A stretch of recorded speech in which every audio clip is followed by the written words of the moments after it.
Hello everyone, this is Shalini and you are watching your own educational and informative channel ज्ञान के मोती। Dear viewers, आज की video में हम करने जा रहे हैं कक्षा 10 से अर्थशास्त्र की इकाई से तीसरे अध्याय का आवश्यक अभ्यास कार्य। इसका अध्ययन कार्य हमने पिछले वीडियो में कर लिया था। इसका शीर्षक है मुद्रा और साख। तो बिना देर किए हुए हम शुरू करते हैं पहले प्रश्न से। पहला प्रश्न है, जोखिम वाली परिस्थितियों में ऋण कर्जदार के लिए और समस्याएं खड़ी कर सकता है, इस बात को स्पष्ट कीजिए। उत्तर लिखिए। इस बात से मना नहीं किया जा सकता है कि जोखिम वाली परिस्थितियों में ऋण कर्जदार के लिए और समस्याएं खड़ी कर सकता है। इसे समझने के लिए एक छोटे किसान का उदाहरण लेते हैं, जिसके पास जमीन का एक छोटा टुकड़ा है। मान लीजिए कि वह किसान खाद और बीज खरीदने के लिए साहूकार से कुछ धन उधार लेता है और अपनी फसल उगाता है। फसल से जो उपज होती है वह उसके परिवार के भरण पोषण के लिए अधिक नहीं होती, इसलिए वह इस स्थिति में कभी नहीं आ पाता कि खेत में उपजे अनाज को बेचकर वह अपना कर्ज चुका सके। यदि बाढ़ या सूखे से उसकी फसल बर्बाद हो जाती है तो उसकी स्थिति और अधिक खराब हो जाती है। इस प्रकार से यह किसान कर्ज के जाल में फंसकर रह जाता है। अतः जोखिम वाली परिस्थितियों में ऋण जो है कर्जदार के लिए और भी ज्यादा समस्याएं खड़ी कर सकता है, ये स्पष्ट हो जाता है। अगला क्वेश्चन है, मुद्रा आवश्यकताओं के दोहरे संयोग की समस्या को किस प्रकार सुलझाती है? अपनी ओर से उदाहरण देकर समझाइए। आप उत्तर लिख सकते हैं। वस्तु विनिमय प्रणाली में आवश्यकताओं के दोहरे संयोग की समस्या होती है। इसे भी अब हम क्या करेंगे, एक उदाहरण के तौर पर समझेंगे। मान लीजिए कि आप वस्तु विनिमय के आधार पर अपनी पुरानी किताबों को बेचकर उसके बदले एक गिटार लेना चाहते हैं। तो इस स्थिति में आपको ऐसे व्यक्ति को तलाशना होगा जो अपने गिटार के बदले किताबें लेने को तैयार हो। ऐसे व्यक्ति को ढूंढ पाना बहुत मुश्किल हो जाता है, लेकिन यदि वह छात्र अपनी किताबों को बेचकर धन अर्जित कर लेता है तो वह उस धन से गिटार खरीद सकता है। अतः स्पष्ट हो जाता है कि मुद्रा जो है वो आवश्यकताओं के दोहरे संयोग की समस्या को सुलझाती है। दोहरे संयोग की समस्या का अर्थ ये होता है कि दोनों तरफ, यानी वस्तु लेने वाला और वस्तु बदलने वाला, आपस में जो दोनों लोग हैं उन दोनों को ही लाभ मिल सके। लेकिन ऐसा संयोग जो होता है बहुत दुर्लभ होता है। अतः मुद्रा इस आवश्यकताओं के दोहरे संयोग की समस्या को सुलझाती है। हमारा अगला प्रश्न है, अतिरिक्त मुद्रा वाले लोगों और जरूरतमंद लोगों के बीच बैंक किस प्रकार मध्यस्थता करते हैं? उत्तर लिखिए। बैंक विभिन्न लोगों के पैसे अपने यहाँ जमा रखता है। जिन लोगों के पास अतिरिक्त मुद्रा होती है वे बैंक में अच्छी धनराशि जमा करके रखते हैं। बैंक उन्हें उन पैसों का सूद भी देती है, यानी ब्याज भी लगाती है। कुछ लोग ऐसे होते हैं जिन्हें ऋण की आवश्यकता होती है और वे ऋण के लिए बैंक जाते हैं। बैंक अपने पास जमा धनराशि से इन जरूरतमंद लोगों को ऋण उपलब्ध कराता है। इस तरह बैंक अतिरिक्त मुद्रा वाले लोगों और जरूरतमंद लोगों के बीच मध्यस्थता का काम करता है।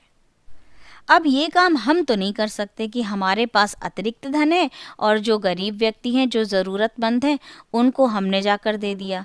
तो ये हम नहीं कर सकते। ये काम हमारे दोनों के बीच में मध्यस्थता का काम जो है ये बैंक अच्छे से करती है। हमारा चौथा प्रश्न है, 10 रुपए के नोट को देखिए, इसके ऊपर क्या लिखा है? क्या आप इस कथन की व्याख्या कर सकते हैं? तो डियर व्यूवर्स, आप 10 रुपए का नोट देखिए। 10 रुपए के नोट पर कुछ पंक्तियां लिखी होती हैं, जैसे मैं धारक को 10 रुपए अदा करने का वचन देता हूँ। इस कथन के बाद रिजर्व बैंक के गवर्नर का हस्ताक्षर होता है, साइन होता है। यह कथन ये दर्शाता है कि रिजर्व बैंक ने उस करेंसी पर एक मूल्य निर्धारित किया है जो देश के प्रत्येक व्यक्ति और प्रत्येक स्थान के लिए एक समान है।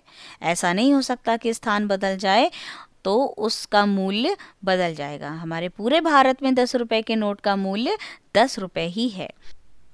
बढ़ेंगे 5वें प्रश्न की ओर। हमें भारत में ऋण के औपचारिक स्रोतों को बढ़ाने की आवश्यकता क्यों है?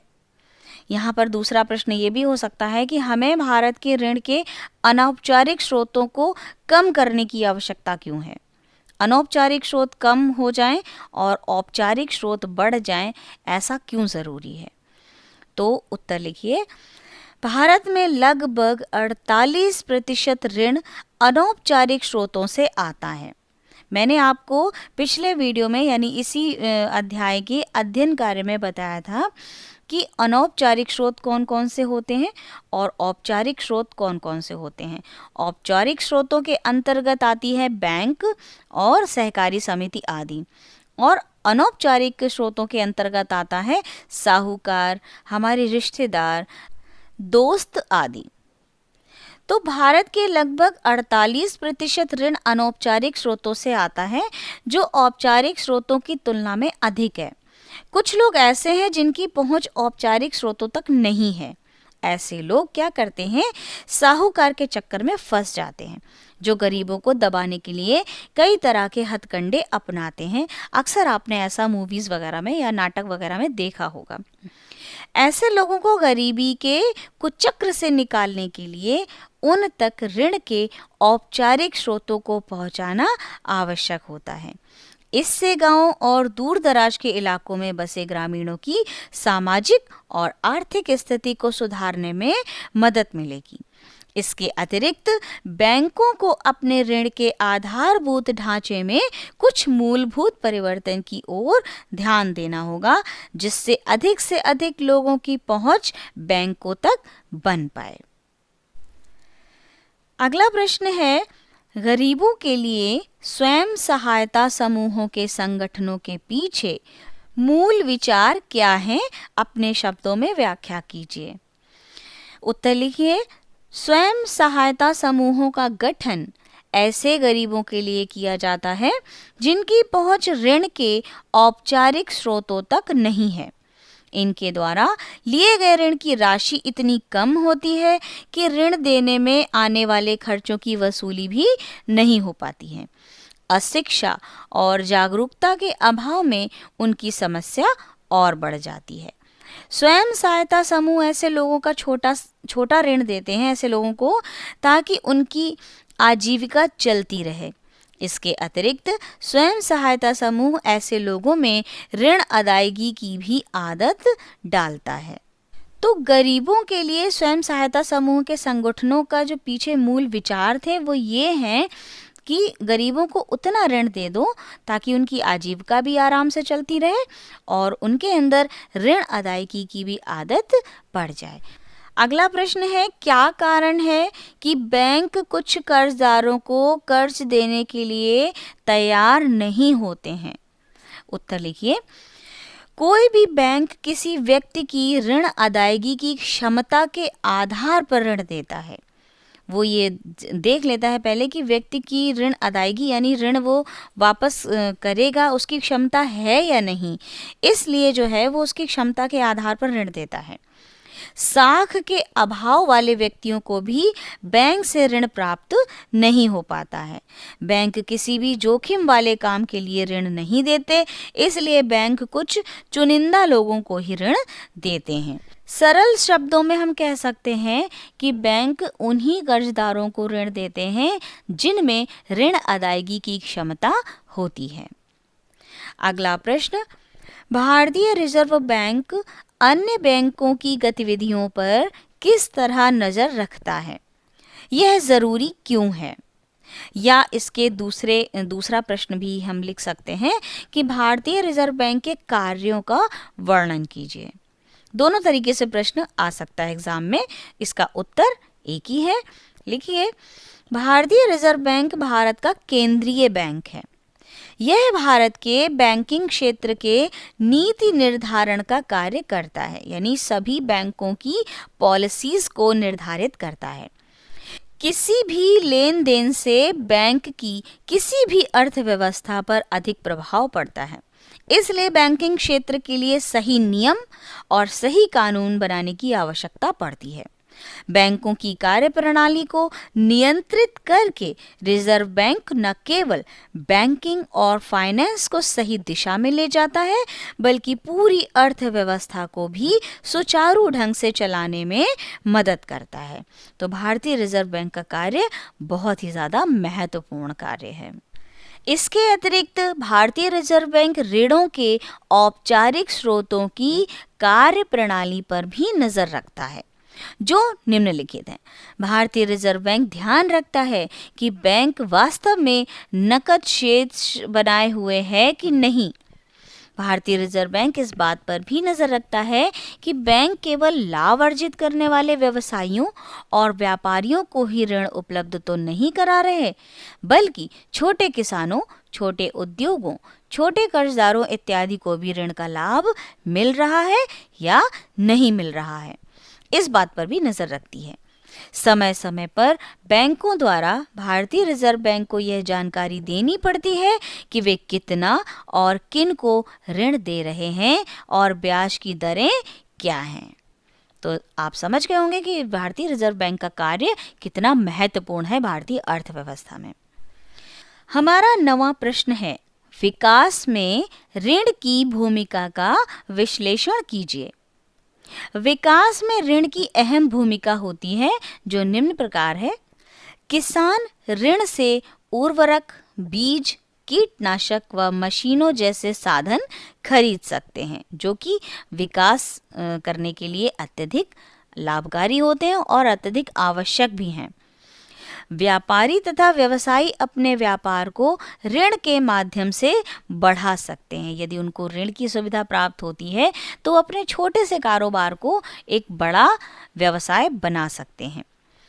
भौतिक वस्तुओं जैसे घर, कार की पूर्ति के लिए ऋण की आवश्यकता महत्वपूर्ण है। सबसे ज़्यादा ऋण जो हैं इसीलिए लिए जाते हैं। लोग कार लोन लेते हैं, होम लोन लेते हैं। जो कार का तो मैं इतना नहीं कह सकती कि बहुत ज़्यादा महत्वपूर्ण है, लेकिन घर तो मूलभूत आवश्यकता है, जो कि मनुष्य के वैयक्तिक विकास से संबंधित है। अतः स्पष्ट हो जाता है कि विकास में ऋण की भूमिका अहम होती है। अगला प्रश्न है, मानव को एक छोटा व्यवसाय करने के लिए ऋण की आवश्यकता है। मानव किस आधार पर यह निश्चित करेगा कि उसे यह ऋण बैंक से लेना चाहिए या साहूकार से? इनको हम अगर दूसरे शब्दों में पूछें तो हम ये भी कह सकते हैं कि मानव को किस आधार पर ऋण ये निश्चित करना चाहिए कि उसे औपचारिक स्रोतों से ऋण लेना चाहिए या अनौपचारिक स्रोतों से। तो आइए पढ़ते हैं। मानव का व्यवसाय हेतु विभिन्न स्रोतों से लिया गया ऋण निम्न आधारों पर दृष्टिगोचर होता है। एक तो सबसे पहले मनुष्य को यह सोचना चाहिए कि ब्याज की दर क्या है। अगर ब्याज की दर औपचारिक स्रोत से कम मिल रही है, अनौपचारिक स्रोत से ज़्यादा मिल रही है, तो फिर हमें क्या करना चाहिए? औपचारिक स्रोत की तरफ जाना चाहिए। तो ब्याज की दर को ध्यान में रखते हुए हमें ऋण लेना चाहिए। ये निश्चित करना चाहिए कि हमें ऋण बैंक से लेना है या साहूकार से। दूसरी बात है धन की मात्रा की आवश्यकता। ये भी निर्भर करना चाहिए, ये सोचना चाहिए, निश्चित करना चाहिए कि धन की मात्रा कितनी है।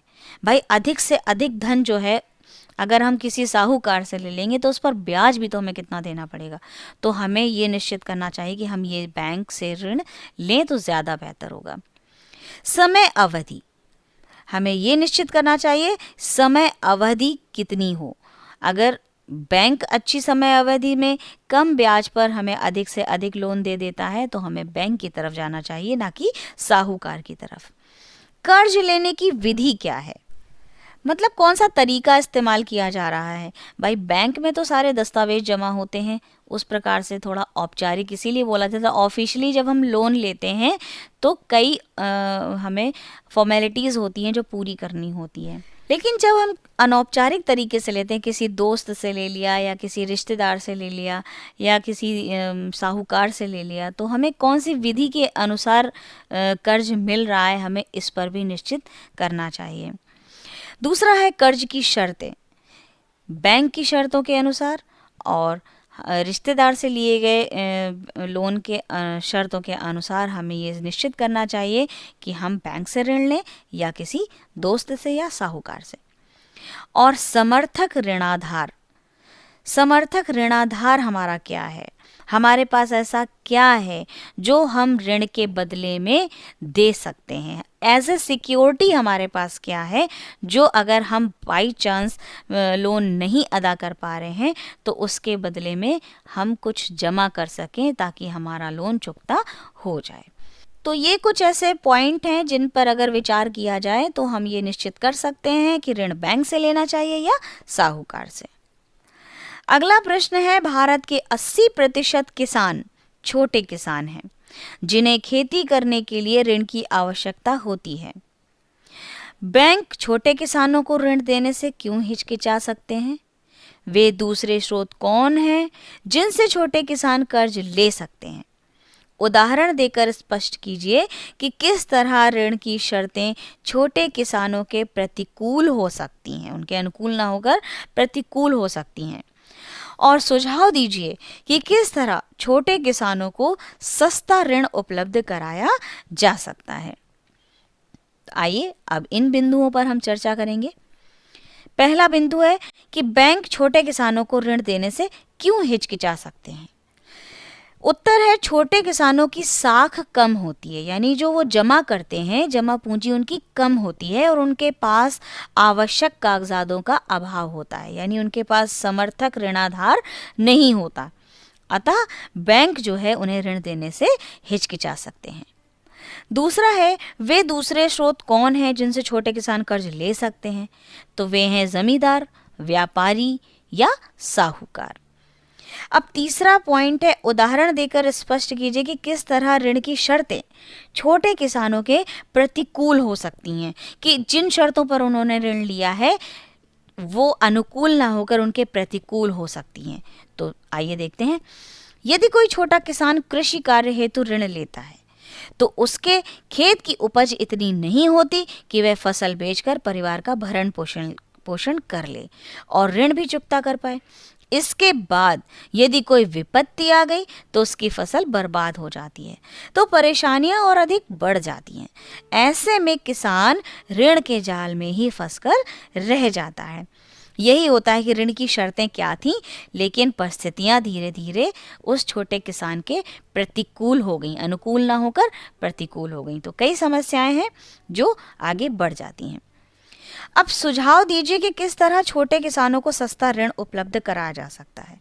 तो स्वयं सहायता समूहों का गठन करके छोटे किसानों को सस्ता ऋण उपलब्ध कराया जा सकता है।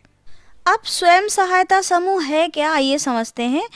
आपस में अपनापन रखने वाले एक जैसे सूक्ष्म उद्यमियों का ऐसा समूह होता है जो अपनी आय से सुविधाजनक तरीके से बचत करने और उसको समूह के सम्मिलित फंड में शामिल करने और उसे समूह के सदस्यों को उनकी उत्पादक और उपभोग ज़रूरतों के लिए समूह द्वारा ही तय ब्याज, अवधि और अन्य शर्तों पर दिए जाने के लिए आपस में सहमत होते हैं। ये कहलाता है स्वयं सहायता समूह। तो स्पष्ट हो जाता है कि स्वयं सहायता समूह के गठन के बाद जो है छोटे किसानों को सस्ता ऋण उपलब्ध कराया जा सकता है। बढ़ते हैं अगले अभ्यास कार्य की ओर। रिक्त स्थानों की पूर्ति कीजिए। पहला है, निर्धन परिवारों की ऋण की अधिकांश आवश्यकताएं अनौपचारिक स्रोतों से पूरी होती हैं। दूसरा है, ऊंची ऋण की लागत ऋण का बोझ बढ़ाती है। तीसरा है, भारतीय रिजर्व बैंक केंद्रीय सरकार की ओर से करेंसी नोट जारी करता है। चौथा, बैंक जमा राशि पर देने वाले ब्याज से ऋण पर अधिक ब्याज लेते हैं। सरल भाषा में हम कह सकते हैं कि जमा राशि पर उतना ब्याज बैंक नहीं देती, लेकिन जब ऋण देती है तो उससे अधिक ब्याज ले लेती है, और यही एकमात्र उसका अर्निंग है बैंक की। अगला है, ऋणाधार संपत्ति है जिसका मालिक कर्जदार होता है, जिसे वह ऋण लेने के लिए गारंटी के रूप में प्रयोग करता है जब तक ऋण चुकता नहीं हो जाता। हमारा अगला और अंतिम अभ्यास कार्य है, सही उत्तर का चयन कीजिए। स्वयं सहायता समूह में बचत और ऋण संबंधित अधिकतर निर्णय लिए जाते हैं सदस्यों द्वारा। ऋण के औपचारिक स्रोतों में शामिल नहीं है। क्या शामिल नहीं है? बैंक भी शामिल है और सहकारी समिति भी शामिल है, लेकिन क्या शामिल नहीं है? नियोक्ता। तो ऋण के औपचारिक स्रोतों में नियोक्ता शामिल नहीं है। डियर स्टूडेंट्स, यहीं पर समाप्त होता है हमारा ये अध्याय। हम मिलेंगे अगले वीडियो में अगले आवश्यक अभ्यास कार्य के साथ, अगले अध्ययन कार्य के साथ। तब तक के लिए अपना विशेष ध्यान रखिए, वीडियोस देखते रहिए। अगर आप मेरे चैनल पर नए हैं तो चैनल को सब्सक्राइब कीजिए, और अगर आपको मेरे वीडियोस अच्छे लगते हैं तो लाइक कीजिए और ज़्यादा से ज़्यादा शेयर कीजिए। इससे मुझे बहुत प्रेरणा मिलती है। खूब पढ़ें, खूब बढ़ें। Thank you.